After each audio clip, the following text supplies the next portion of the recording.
I couldn't be more excited for our guest this week. Literally, it is the creme de la creme. He's the man's man.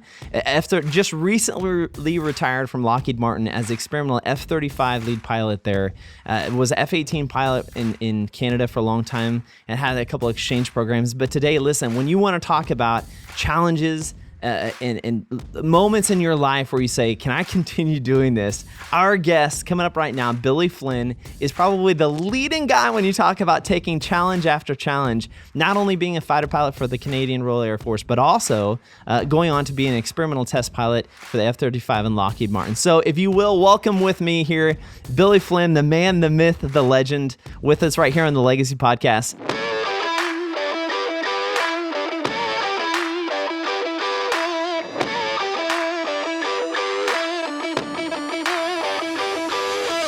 Yo, it's a show that continues getting you motivated for you and your goals. Welcome back to the Legacy Podcast. I'm your host once again for Legacy, Kinsley Jordan, your winning coach, encouraging you each and every week to crush your goals, ignite your dreams, and forge a legacy in your life. Billie, welcome, and thanks so much for joining us today on the Legacy Podcast. Trigger, thanks for having me here. It'll be lots of fun chatting today. I appreciate the opportunity. Absolutely. So first, let's start off with just a little bit of your background. I mean, it's a weighty statement when you look at your experience. It was so funny to look at your LinkedIn profile because it says experimental test pilot in F-35, as if you need any other description about your qualifications and your experience. That probably says enough. But, you know, every journey started somewhere. So if you will, just tell us a little bit about, where you were, what got you interested in flying, what led you into becoming a fighter pilot, what got you into the realm of becoming the F-35 experimental test pilot for Lockheed Martin. You know, where did that journey begin? Boy, we got 25 minutes and that's it. Oh, no. We got more than enough time. This is going to be 2 parts, friends. So part of this is easy for me. My dad was a fighter pilot, and I grew up around fighter pilots. I grew up around jet airplanes. And on Sundays after church, my dad used to take my brother and I to the hangar, and we'd sit in the cockpits of the fighter jets that he flew. So I at least knew a bit about, I grew up with models and drawing fighter jets, and I knew what fighter pilots, what the kind of life they lived. And I had a sense of that. I actually never flew in an airplane before pilot training in Canada, but I at least knew what that was. And then I'll tell you the second part that led me to the second phase of my career is I picked up a book called The Right Stuff. Oh, yeah. Written by Thomas Wolfe. And the movie has been out, Lord, it must be almost 40 years now. But I read the book, and that told me about these godlike figures, these godlike men that did the most amazing things in aviation. And I couldn't imagine who they would be or how I could ever even meet people in that world. Yeah. But it started me down the path and led to the dream. So the first start, I got to see what fighters were early in life. And I knew that going fast, making noise was something that was probably a pursuit I wanted to chase, a dream I wanted to chase. And then the second phase was I read a book that sent me on my path. I went to military college, the Canadian version of it, to get an engineering degree, as much because my father said, look, you need a backup. And then I got into pilot training. The secret for me early on was I had ridden in the backseat of F-104 starfighters and F-5, in our case, trainers, in between my 3rd and 4th years of military college. And I had 50 hours in the summertime sitting in the backseat of fighter jets. My first jet flight was in the backseat of a 104 starfighter.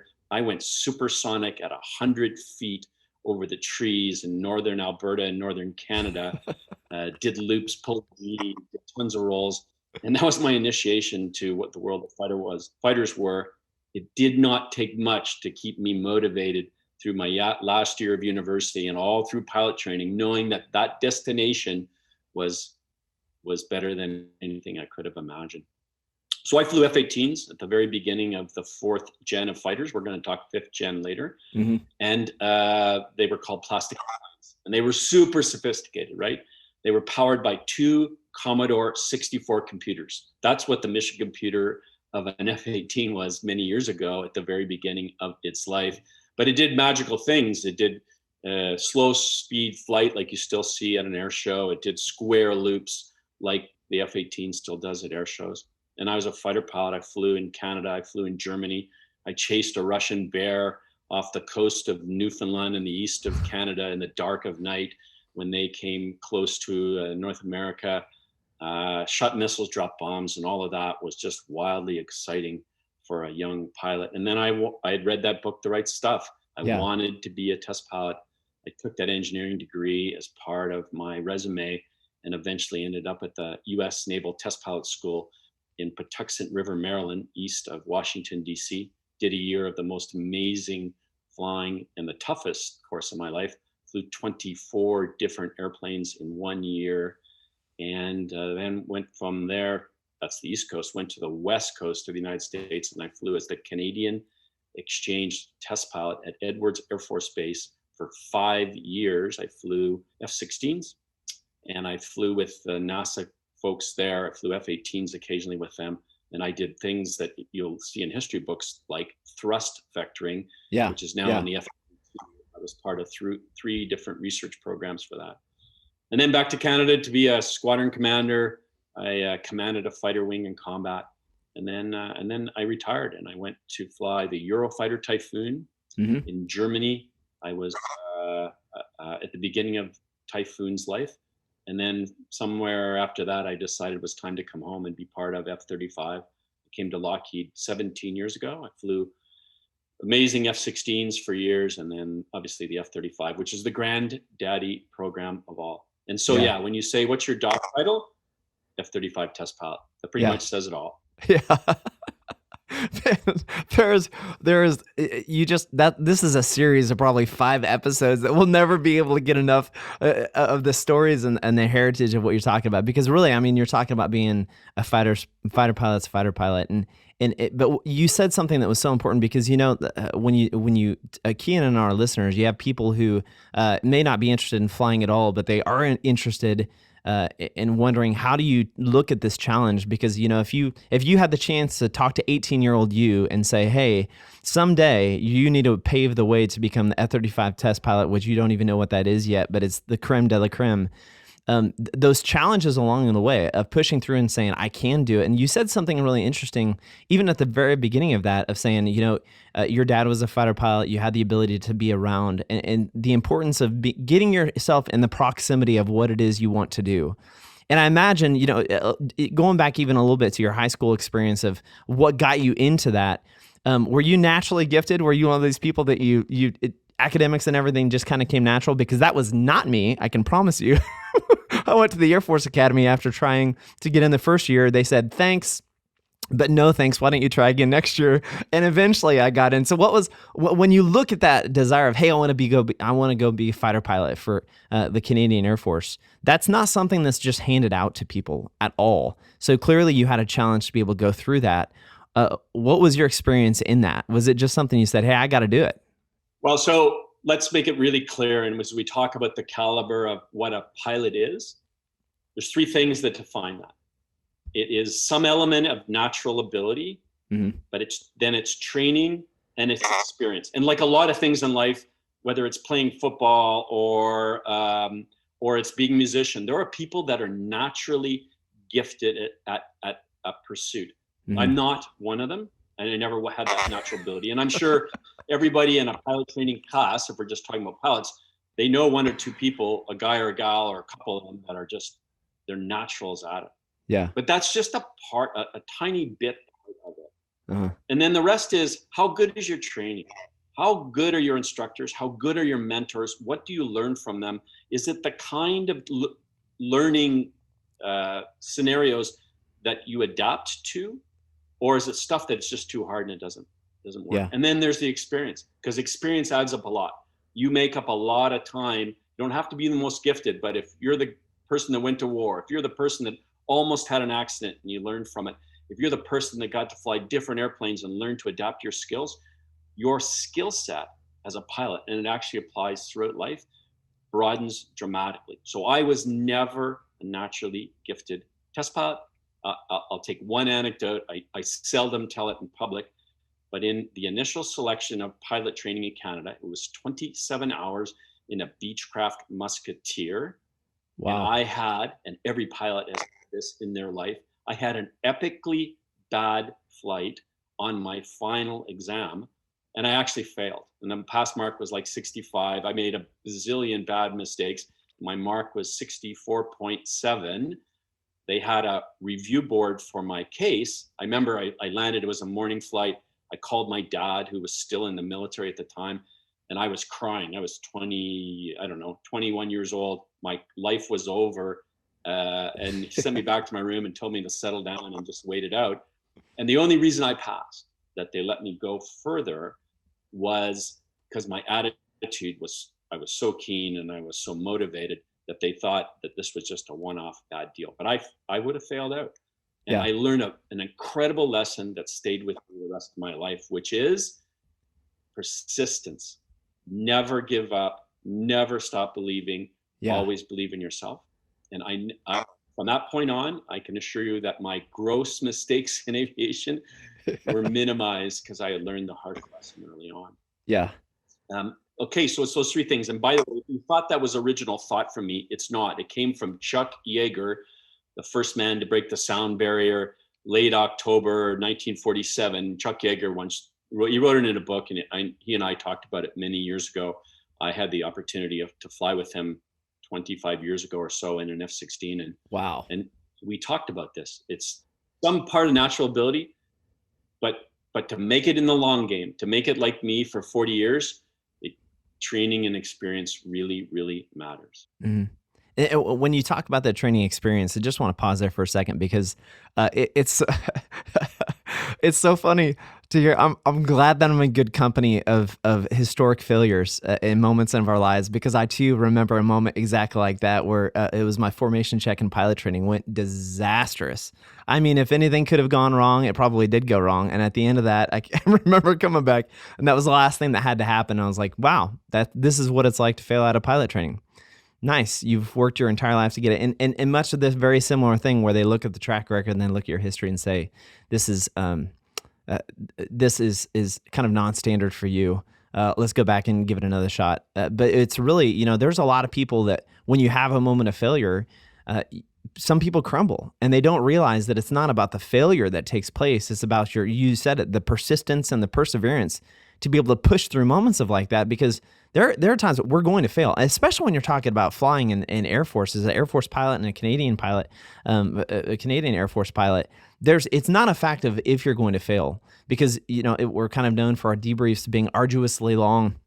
4 hours is a short debrief, but it's not a fact of when you're going to screw up. You will screw up, but it's what you do after you make a mistake. And it's what you do, how you pull yourself back together and you kind of gather yourself together and say, listen, I got to shake it off. I can't allow this to keep me down. I've got to move on to the next either training mission or the actual mission in combat. You can't allow things to hold you back.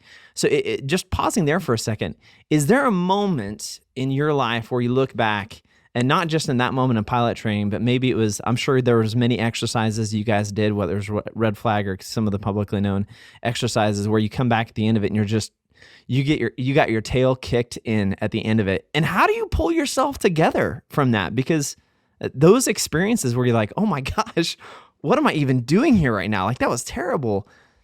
I know there's a lot of people and a lot of listeners who have had those moments, even probably in this last year within COVID, that feel like, I'm not even sure where to go with this in my job and my career and my life. What do you do to pull yourself back together? Well, so it is a really important part as we focus on this sort of pilot conversation, but it deals with life in general. So let's talk about flying. I can probably tell you 5 flights in my life that were perfect flights, okay? Over a career that expands nearly 40 years. Yeah. Wow. Every time there's a mistake. Every day there are mistakes. They're little mistakes. They're bigger mistakes. Sometimes they're hugely embarrassing. I fly a single seat cockpit. So for most of my career, no one saw the mistakes. They weren't recorded and they weren't watching me do them. But I also flew with a control room of 50 engineers in the F-35 world, where if I sneezed, someone excused me. Someone on the radio would come up and and tell me that, bless me because I had sneezed in the cockpit. I had a lot of people watching what I was doing. We make big mistakes, and we make little mistakes. And the secret is to keep on going. The secret after a debrief is to walk out, learn your lessons, and wipe that away and get on with the next step. Because if you're carrying the baggage of the last mistake, if you're carrying the guilt or the fear or the anxiety that you're going to make it again, you won't succeed. And that truly applies in life. Of all the bad things that happen, it is almost as if you have to treat it like water off a duck's back. You have, if that's the appropriate expression, you have to roll on one to the next. And COVID-19 is a really important time. For so many people, this has been enormously difficult. If they're paralyzed by the misfortune, they cannot move to the next step. And that resilience that you and I are talking about is what you get as a pilot, because you come out of every single debrief and you get hammered because you're never quite right. And I'll tell you that I'm more famous for little mistakes because I never made the catastrophic mistakes. Mm-hmm. And I consider the little mistakes every day humility that allows you to realize that you're not perfect, that you still have to study hard, that you still have to be prepared for every day, and that every flight from start to finish is not over till you're done in the chocks at the end of the flight and you've shut things down and you're stepping out. Yeah. And if you keep that in mind, that humility takes you a long way to realize we're all fallible and that it's okay. It's okay because we're going to regroup and go out the next day. Yeah, man. If we can pause for a second there and just give a foot stomp to what you said about not allowing the baggage of your previous mistakes to determine the success of your future actions. Holy smokes, that inside itself, that's a session inside itself, because whether it's been flying, whether it's been Air Force, whether it's been, anything at all. I know you, the listener, the subscriber, there's been times we've talked about this before in multiple different episodes where we allow our past mistakes to determine the future actions that we take. And a lot of times we find ourselves almost hesitant and thinking to ourselves, I screwed up once. What happens if I screw up again? It's not about the screw up. It's about learning the lessons from it, which was so huge for you to be able to mention, because if we're not able to learn and truly be in an environment where we can actually learn and take those moments not as a failure, but a step towards success and a step towards making us better. And that's the biggest thing I think I've learned overall about the debriefs that we have in the Air Force and the flying community is that the debriefs are not just beat you over the head and demoralize you as a person. It's to sharpen you and make you better and make you stronger, so the next time you go out, the mistakes you make are fewer and are more finite in action, and you continue to hone in on that and you continue to sharpen it. And there's something you said that is really awesome. I'm not sure if the Canadian weapons school is the same as the American weapons school, but there's 3 things we talk about being a weapons instructor. And it comes down to this: being humble, approachable, and credible. And no, not one of those 3 things it talks about being braggadocious or boasting or being prideful, but instead it talks about, just like what you said, being humble and approachable and credible in the fact that you're just honing in and focusing on what you can do. And if there's one thing that I can mention that you really, it was a perfect segue, is that, we can only control what we can control.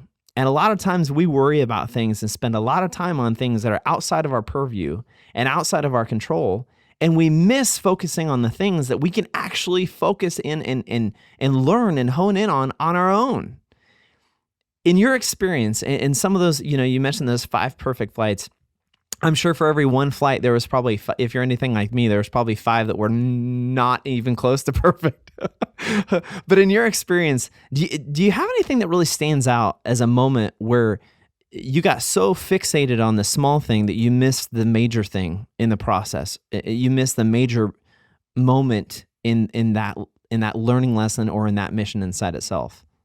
Well, so you talk about this notion, this philosophy that I don't know that I have an example of that.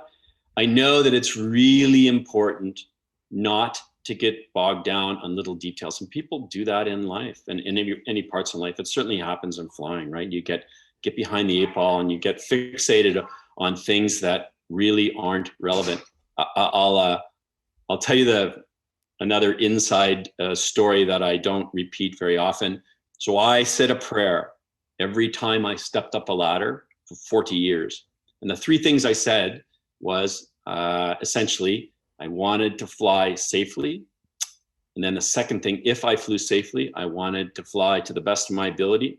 And then the third part was, if I was safe, if I flew the best of my ability, I always said, let's go have a good time. Yeah. Not losing sight of what the true goal is paramount, whether it's in combat or it's flying day to day, or it's just out rooting around having fun.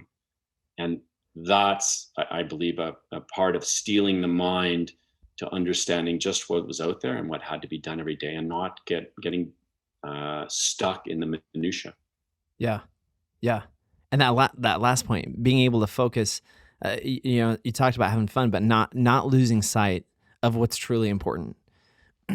There's been so many times, if I was going to be honest with myself, Billy, that I've allowed the minutia to actually detract me and take my vision away from what is actually really, really important. And it's almost like you have to have those foundational recaging moments where you recage and realign yourself to the foundation of what's actually important in your life, and what's actually important in, whether it's business, whether it's life, if it's flying, what's really important in the mission inside itself.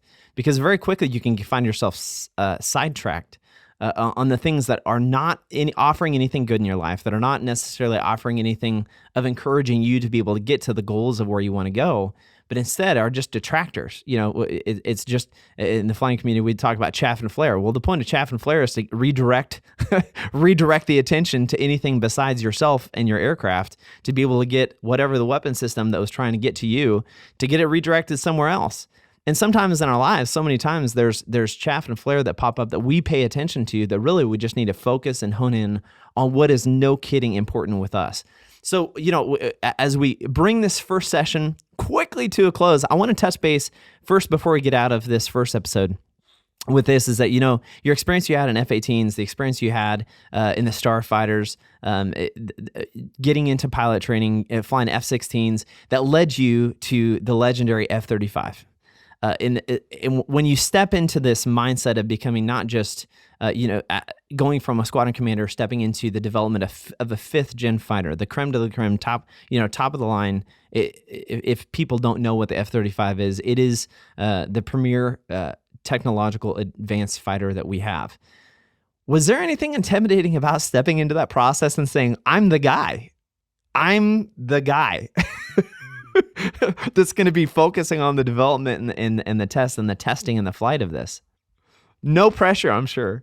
Well, so let's talk about F-35, because one of the things you learn in a monster program, the biggest defense contract in history, the biggest developmental program in history, the most complex, the most comprehensive, is that you're part of a massive team, and no single individual can lead to the success that could lead to the failure, but really no single individual is the sole point of success of the program. And so everybody's part of a team. Yeah. And your job is to be ready to contribute as part of that team all along the way. If you keep that in mind, and keep in my case, you appreciate that this is the ride, this is the game, this is the graduation ceremony, then you realize how fortunate you are to be part of the very best of engineers, the very best of ground crew, the very best that every test pilot brings every single time. Then you're going to be part of a team that succeeds. And this is the success of F-35 is speaking for itself now. It's well over 10 years since first flight, 13 years. It's all over the world right now. Hundreds and hundreds of F-35s out there in the hands of very capable men and women. And to be a part of the growth of that, that's a pretty big deal. And all because you realize you're part of a team much bigger than yourself. Yeah, that's huge. What a perfect segue. Listen, I want you to stay right here with us this week. couldn't ask for a better episode. Billie Flynn, F-35 experimental test pilot, a long history. He's the man's man and the fighter pilot's fighter pilot. Thank you so much for joining us as your viewers and subscribers to the Legacy Podcast. And stay tuned, because next week, Billie is going to be back with us, continuing to talk about the challenge of how you take the challenges that life presents you, regardless of what your life's profession is, but how you tackle those challenges and how you find your way to success in it. Billie, thank you so much for joining us. We couldn't be more honored to have you with us here this week, and we will catch you next week as we talk about part 2 of having you here with Billie Flynn. Thank you again, and thanks for being with us, Billie. Well, thanks so much for having me, Trigger. Loved it.